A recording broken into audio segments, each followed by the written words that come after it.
हाँ बच्चों, देखो आज का हमारा टॉपिक है सॉल्यूशन। यही हमारे चैप्टर का भी नाम है, ठीक है।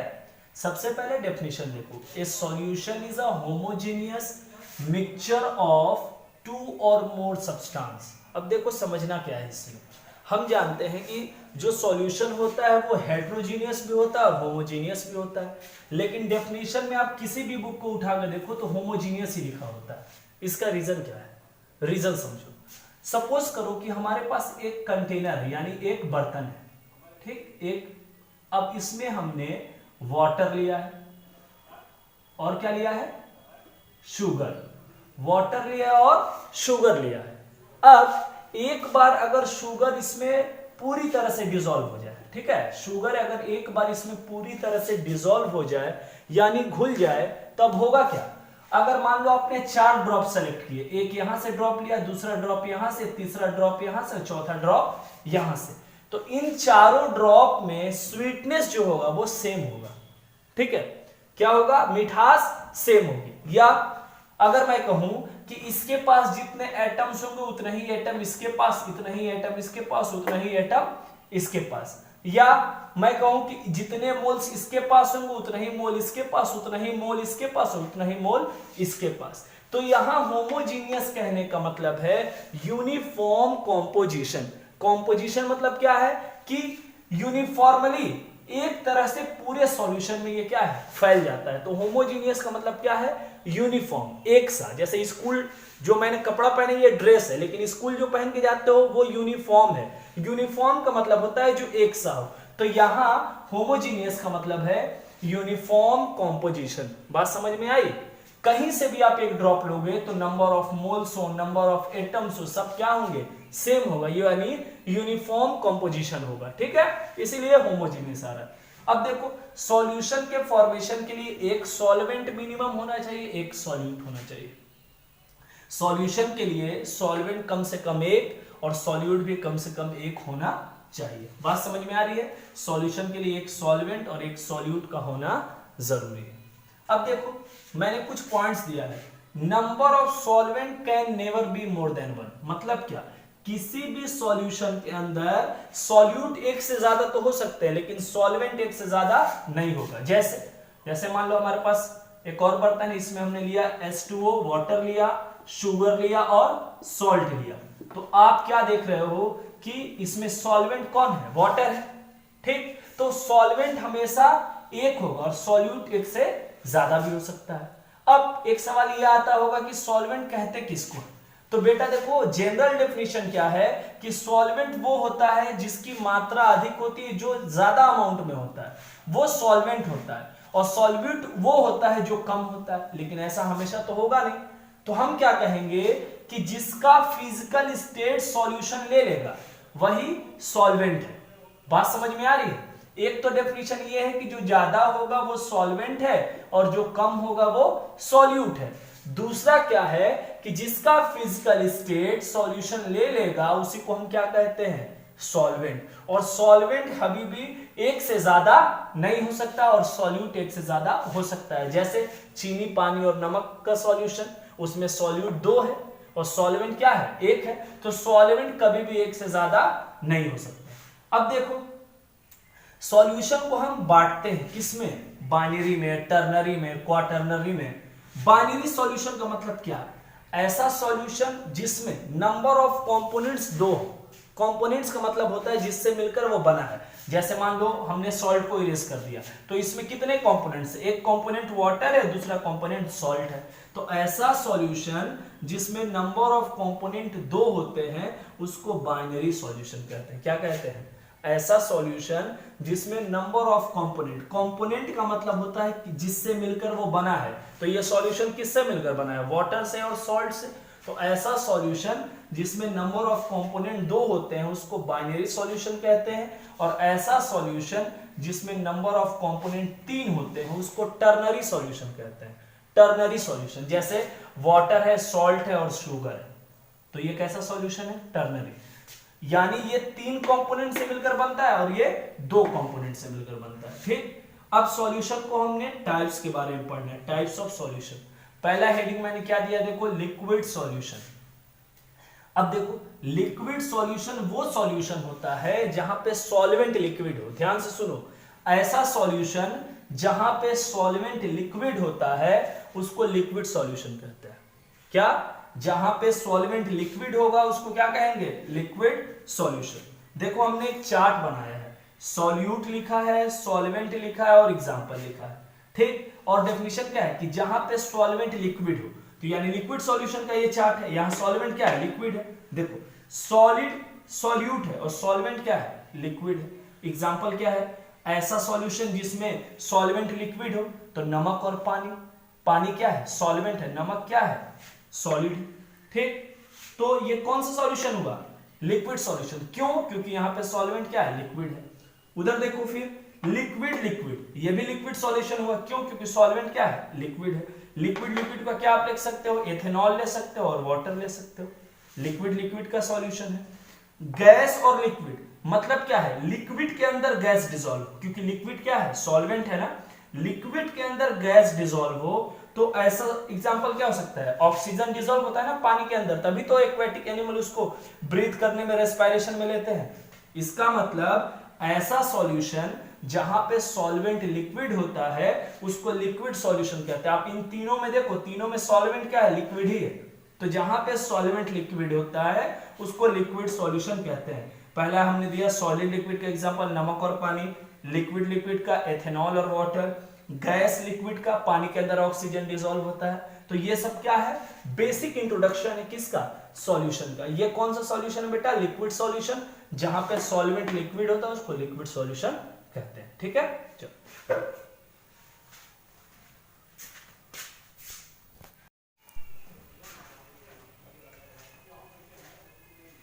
हाँ बच्चों देखो, आज का हमारा टॉपिक है सॉल्यूशन, यही हमारे चैप्टर का भी नाम है, ठीक है। सबसे पहले डेफिनेशन देखो, a solution is a homogeneous mixture of two or more substance. अब देखो समझना क्या है इसमें, हम जानते हैं कि जो सॉल्यूशन होता है वो हेट्रोजीनियस भी होता है और होमोजीनियस भी होता है, लेकिन डेफिनेशन में आप किसी भी बुक को उठाकर देखो तो होमोजीनियस ही लिखा होता है। इसका रीजन क्या है? रीजन समझो। सपोज करो कि हमारे पास एक कंटेनर है, यानी एक बर्तन है, ठीक। एक, अब इसमें हमने वाटर लिया है और क्या लिया है? शुगर। वाटर लिया और शुगर लिया है। अब एक बार अगर शुगर इसमें पूरी तरह से डिसॉल्व हो जाए, ठीक है, शुगर अगर एक बार इसमें पूरी तरह से डिसॉल्व हो जाए यानी घुल जाए, तब होगा क्या? अगर मान लो आपने 4 ड्रॉप सेलेक्ट किए, एक यहां से ड्रॉप लिया, दूसरा ड्रॉप यहां से, तीसरा ड्रॉप यहां से, चौथा ड्रॉप यहां से, तो इन चारों ड्रॉप में स्वीटनेस जो होगा वो सेम होगा, ठीक है। क्या होगा? मिठास सेम होगी। या अगर मैं कहूं कि इसके पास जितने एटम्स होंगे उतने ही एटम इसके पास, इतने ही एटम इसके पास, उतना ही एटम इसके पास। या मैं कहूं कि जितने मोल्स इसके पास होंगे उतना ही मोल इसके पास, उतना ही मोल इसके पास, उतना ही मोल इसके पास। तो यहां होमोजीनियस कहने का मतलब है यूनिफॉर्म कॉम्पोजिशन। कॉम्पोजिशन मतलब क्या है? कि यूनिफॉर्मली एक तरह से पूरे सॉल्यूशन में ये क्या है? फैल जाता है। तो होमोजीनियस का मतलब क्या है? यूनिफॉर्म, एक सा। जैसे स्कूल जो मैंने कपड़ा पहने ये ड्रेस है, लेकिन स्कूल जो पहन के जाते हो वो यूनिफॉर्म है। यूनिफॉर्म का मतलब होता है जो एक सा हो। तो यहां होमोजीनियस का मतलब है यूनिफॉर्म कॉम्पोजिशन। बात समझ में आई? कहीं से भी आप एक ड्रॉप लोगे तो नंबर ऑफ मोल्स हो, नंबर ऑफ एटम्स हो, सब क्या होंगे? सेम होगा, यानी यूनिफॉर्म कॉम्पोजिशन होगा, ठीक है। इसीलिए होमोजीनियस आ रहा है। अब देखो सॉल्यूशन के फॉर्मेशन के लिए एक सॉल्वेंट मिनिमम होना चाहिए, एक सॉल्यूट होना चाहिए। सॉल्यूशन के लिए सॉल्वेंट कम से कम एक और सॉल्यूट भी कम से कम एक होना चाहिए। बात समझ में आ रही है? सॉल्यूशन के लिए एक सॉल्वेंट और एक सॉल्यूट का होना जरूरी है। अब देखो मैंने कुछ पॉइंट्स दिया है। Number of solvent can never be more than 1। मतलब क्या? किसी भी सॉल्यूशन के अंदर सॉल्यूट एक से ज्यादा तो हो सकते हैं, लेकिन सॉल्वेंट एक से ज्यादा नहीं होगा। जैसे मान लो हमारे पास एक और बर्तन है, इसमें हमने लिया H2O, वाटर लिया, शुगर लिया और सॉल्ट लिया। तो आप क्या देख रहे हो कि इसमें सॉल्वेंट कौन है? वाटर है, ठीक। तो सॉल्वेंट हमेशा एक होगा और सॉल्यूट एक से ज्यादा भी हो सकता है। अब एक सवाल यह आता होगा कि सॉल्वेंट कहते किसको? तो बेटा देखो जनरल डेफिनेशन क्या है कि सॉल्वेंट वो होता है जिसकी मात्रा अधिक होती है, जो ज्यादा अमाउंट में होता है वो सॉल्वेंट होता है, और सॉल्यूट वो होता है जो कम होता है। लेकिन ऐसा हमेशा तो होगा नहीं, तो हम क्या कहेंगे कि जिसका फिजिकल स्टेट सॉल्यूशन ले लेगा वही सॉल्वेंट है। बात समझ में आ रही है? एक तो डेफिनेशन ये है कि जो ज्यादा होगा वो सॉल्वेंट है और जो कम होगा वो सॉल्यूट है।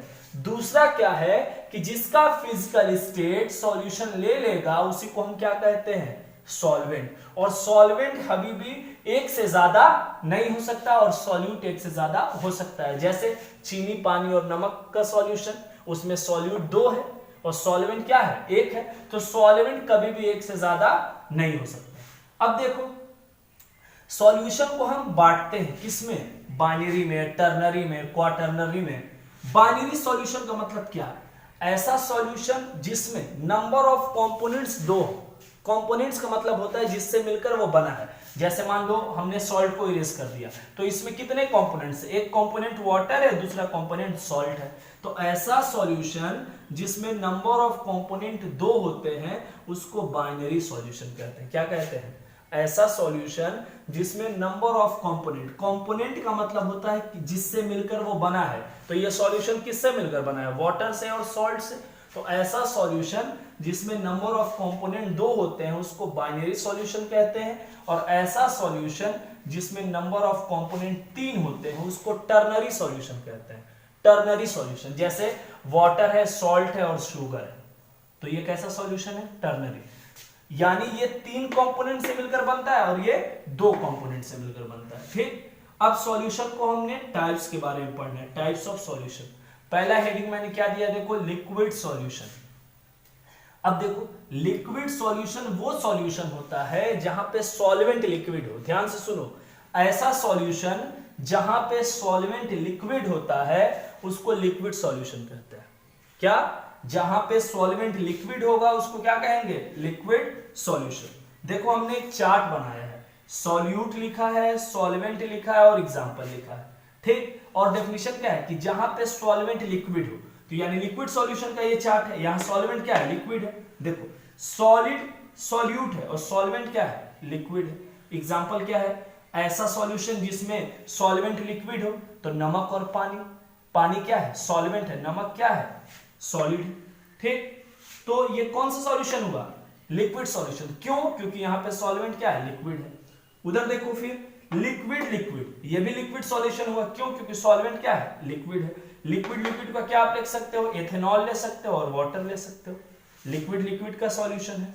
गैस और लिक्विड मतलब क्या है? लिक्विड के अंदर गैस डिसॉल्व, क्योंकि लिक्विड क्या है? सॉल्वेंट है ना।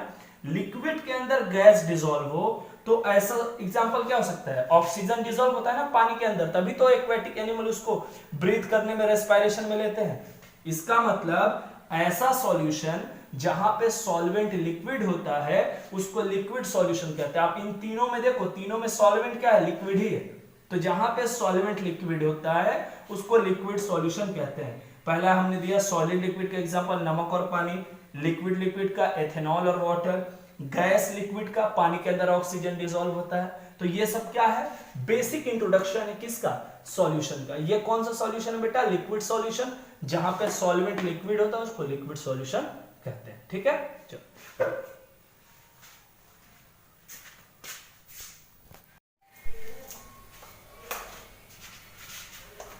देखो बच्चों, अगला सॉल्यूशन का टाइप है कौन सा? Solid solution. ध्यान से सुनो, जहां पे सॉल्वेंट सॉलिड होता है उसको क्या कहते हैं? Solid solution. अभी हमने लिक्विड सॉल्यूशन पढ़ा तो क्या देखा था डेफिनेशन? जहां पे सॉल्वेंट लिक्विड है उसको लिक्विड सॉल्यूशन, और जहां पे सॉल्वेंट सॉलिड है उसको क्या कहेंगे? Solid solution. इसको भी 3 में बांटा है, सॉल्यूट, सॉल्वेंट और एग्जांपल। देखो सबसे पहला सॉल्यूट में क्या हमने लिया है? सॉलिड लिया है, और सॉल्वेंट में क्या लिया है? सॉलिड। तो सॉलिड और सॉलिड का एग्जांपल क्या हो सकते हैं? एलॉय। एलॉयज जानते हो ना, मिक्सचर ऑफ मेटल्स होते हैं। ठीक, तो यहाँ पे सॉल्यूट भी सॉलिड है और सॉल्वेंट भी सॉलिड है। तो जहां पे सॉल्वेंट सॉलिड होता है उसको क्या कहते हैं? Solid solution.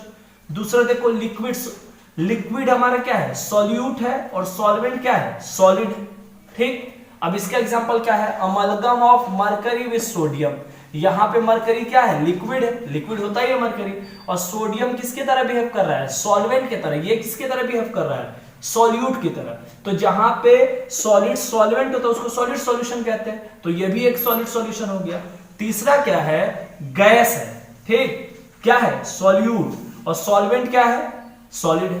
तो अब क्या है, solution of hydrogen in palladium, मतलब क्या कि पैलेडियम के अंदर क्या है, हाइड्रोजन और पैलेडियम का सॉल्यूशन है। तो जो गैस है यहां पे क्या है, सॉल्यूट है, और सॉल्वेंट क्या है, सॉलिड है। तो तीनों केस में तुम क्या देख रहे हो कि सॉल्वेंट क्या है, सॉलिड ही है। तो ऐसा सॉल्यूशन जहां पे सॉल्वेंट सॉलिड होता है उसको क्या कहते हैं, सॉलिड सॉल्यूशन कहते हैं। क्या कहते हैं, सॉलिड सॉल्यूशन। ऐसा सॉल्यूशन जहां पे सॉल्वेंट क्या हो, सॉलिड हो। तीनों एग्जांपल देखो, पहले में क्या है, सॉलिड सॉलिड में एलॉय है, लिक्विड सॉलिड में amalgam of mercury with sodium है, गैस सॉलिड में क्या है, solution of hydrogen in palladium. बात समझ में आई। तो ये हमारा हो गया सॉलिड सॉल्यूशन। अगला देखो हमारा गैसियस सॉल्यूशन। तो एग्जाम क्या डेफिनेशन है, सॉल्वेंट इज गैस। जहां पे सॉल्वेंट गैस होगा उसको गैसियस सॉल्यूशन कहेंगे, जहां सॉलिड होगा उसको सॉलिड सॉल्यूशन, जहां लिक्विड होगा उसको लिक्विड सॉल्यूशन। इसको तीन में बांटा है, सॉलिड, सॉल्यूट, सॉल्वेंट और एग्जाम्पल। ठीक, पहला हमारा सॉल्यूट क्या लिया है, सॉलिड, सॉल्वेंट क्या लेना है, गैस। तो क्या है, camphor in nitrogen gas. Camphor का मतलब क्या है, कपूर। तो ये कपूर क्या है, हमारा सॉल्यूट है, और नाइट्रोजन क्या है, गैस है। तो सॉलिड किसके अंदर है, गैस के अंदर। सॉल्वेंट कौन है, यहां गैस है। दूसरा देखो, लिक्विड इन गैस। कभी कभी बहुत गर्मी लगती है, उमस लगती है, तो हम क्या कहते हैं कि बहुत उमस है आज, बहुत ह्यूमिड है। तो क्या होता है, लिक्विड जो होता है वो गैस के अंदर चला जाता है।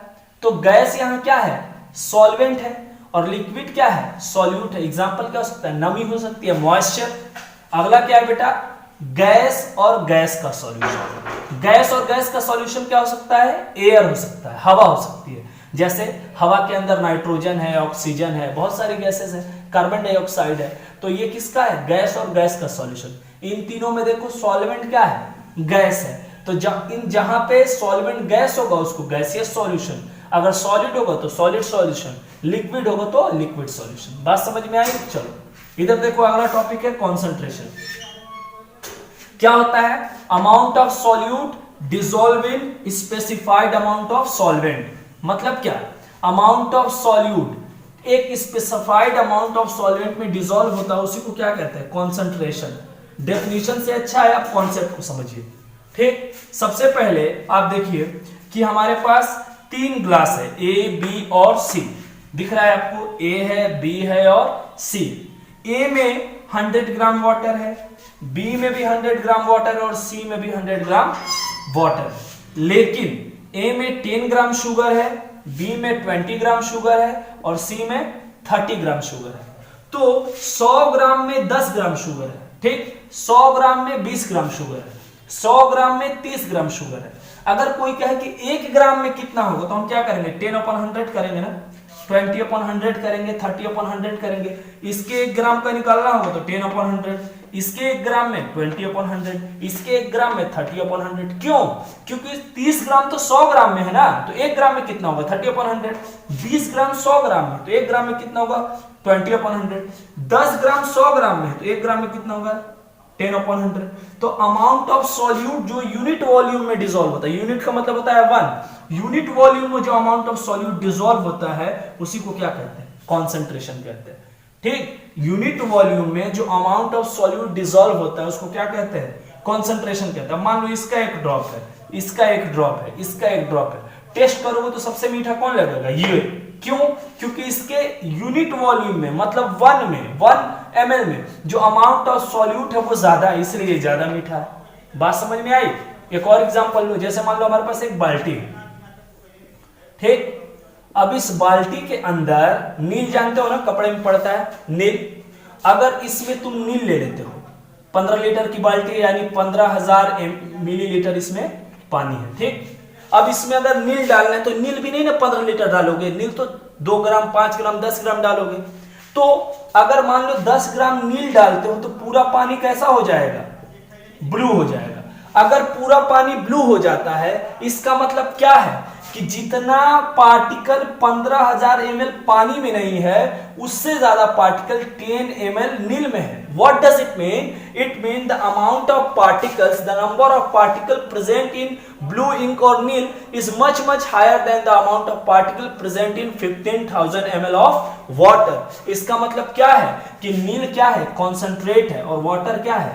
डाइल्यूट है। एक बार और समझो, 15 लीटर पानी लिया हमने, उसमें 10 ml नील डाला, तो 10 ml नील ने पूरे पानी को ब्लू कर दिया। मतलब क्या है कि जो 10 ml नील है उसमें पार्टिकल की संख्या 15,000 ml पानी से ज्यादा है, यानी ये क्या है? कॉन्सेंट्रेट है। ये क्या है? डाइल्यूट है।